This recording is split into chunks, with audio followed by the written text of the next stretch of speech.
পটুয়াখালী বিজ্ঞান ও প্রযুক্তি বিশ্ববিদ্যালয়ে 2025-26 শিক্ষাবর্ষে জিএসটি গুচ্ছভুক্ত নবীন শিক্ষার্থীদের বরণ ও ওরিয়েন্টেশন অনুষ্ঠিত হয়েছে। বুধবার 29 জুলাই বিশ্ববিদ্যালয়ের টিএসসি কনফারেন্স কক্ষে আয়োজিত অনুষ্ঠানে সহকারী রেজিস্ট্রার ডক্টর আমিনুল ইসলামের সঞ্চালনায় প্রধান অতিথি হিসেবে বক্তব্য রাখেন বিশ্ববিদ্যালয়ের vice chancellor professor doctor S M. Hemayet Jahan. বিশেষ অতিথি হিসেবে বক্তব্য রাখেন নবনিযুক্ত pro vice chancellor professor doctor A B M. Saiful Islam এবং কোষাধ্যক্ষ প্রফেসর ডক্টর মোহাম্মদ আতিকুর রহমান, নবনিযুক্ত রেজিস্ট্রার প্রফেসর মোহাম্মদ জামাল হোসেন। অনুষ্ঠানে সভাপতিত্ব করেন ডিন কাউন্সিলের আহ্বায়ক প্রফেসর ডক্টর নুরুল আমিন। অনুষ্ঠানে অন্যান্যদের মধ্যে বক্তব্য রাখেন প্রক্টর অধ্যাপক আবুল বাশার খান, ছাত্র পরামর্শ ও নির্দেশনা পরিচালক মোহাম্মদ আব্দুর রহিম সহ বিভিন্ন হলের প্রভোস্টরা।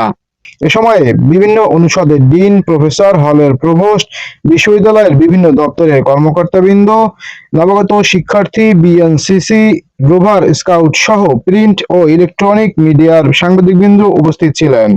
অনুষ্ঠানে একজন শিক্ষার্থী একটি গাছ, একটি সবুজ ভবিষ্যৎ বৃক্ষরোপণ কর্মসূচির এই স্লোগানে প্রত্যেক অভিভাবকদের কাছে একটি করে গাছের চারা বিতরণ করেন প্রধান ও বিশেষ অতিথিবৃন্দ।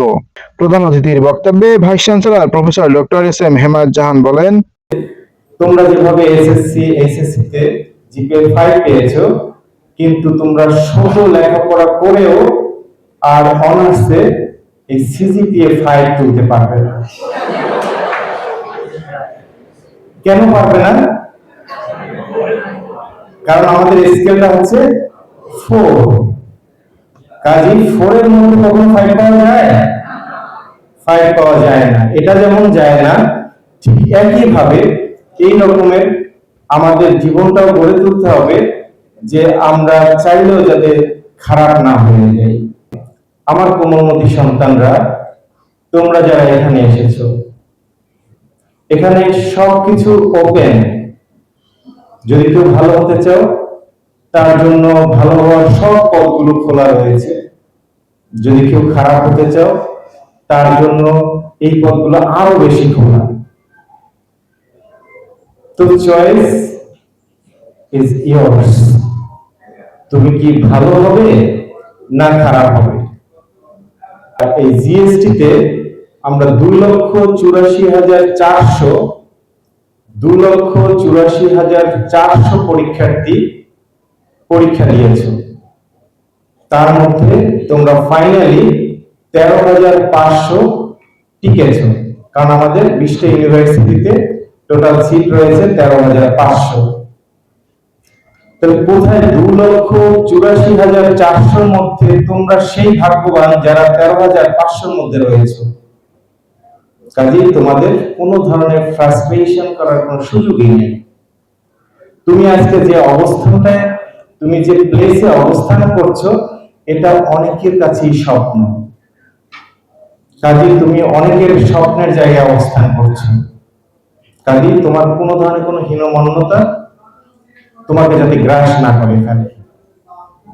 তুমি তোমার বাবা মার স্বপ্ন, তুমি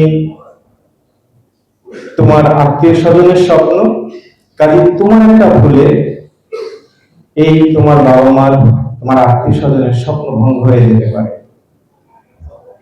কাজে তোমার জন্য তোমার বাবা মা যে স্যাক্রিফাইস করেছেন, এখন তার প্রতিদান দেওয়ার সময়।